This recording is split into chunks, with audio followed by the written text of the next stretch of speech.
আজকে তো কাচ্চিটা উদ্বোধন করলেন, সেটা কেমন লাগছে? অনেক বেশি ভালো লাগছে।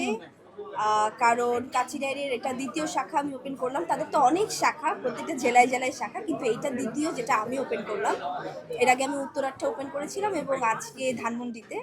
সো অনেক বেশি ভালো লাগছে যে কাচ্চি ডাইনের আরেকটা আহ, শুভ উদ্বোধনীতে আমি উপস্থিত আছি এবং আমার সাথে আমার প্রিয় সাংবাদিক ভাইরা আছে এবং আরও কিছু কাছের মানুষরা আসছে। সো খুব ভালো লাগছে।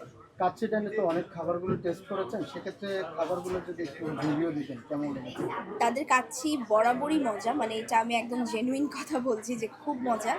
কারণ আমি প্রায়ই আমার বাসায় অর্ডার দিয়ে কিংবা কাচ্চি ডাইনে এসে আমি প্রায়ই খাই। সো ওই জায়গা থেকে আমি বলছি যে খুবই মজা এবং আজকে টেস্ট করে মনে হলো তাদের আরও মানে ডেভেলপ হয়েছে এবং আজকে আমি কিছু আজকে আরও কিছু আমি নতুন আইটেম ট্রাই করলাম, সেগুলোও ভালো লেগেছে।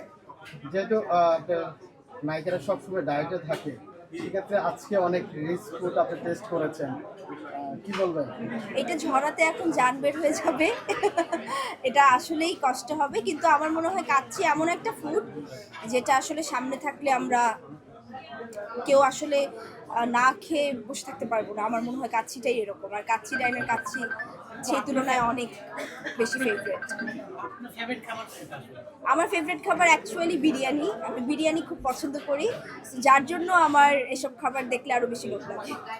যেহেতু আপনার পছন্দের খাবারগুলো রিচ ফুড, নিজেকে আরেকদিকে ডায়েট করতে হয়, কিভাবে কন্ট্রোল করেন কিভাবে?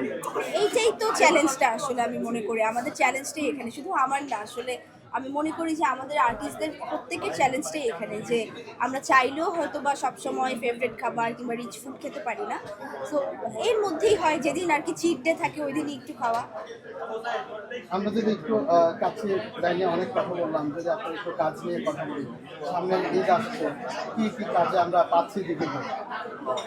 এইটা যেহেতু এখনো ওভাবে রিভিল করা হয়নি, সো এখনই রিভিল না করি, কিছু না কিছু তো ইনশাল্লাহ অবশ্যই থাকবে। সো আপাতত এটা একটু একটু সময়ের অপেক্ষা, তারপরে অবশ্যই সবাই জানতে পারবে।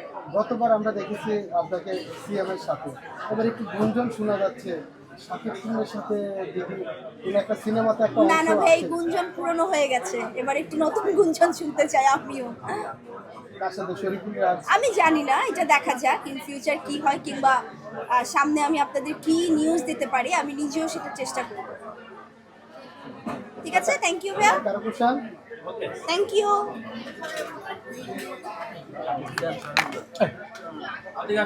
সাইড করাটা ভাই এখন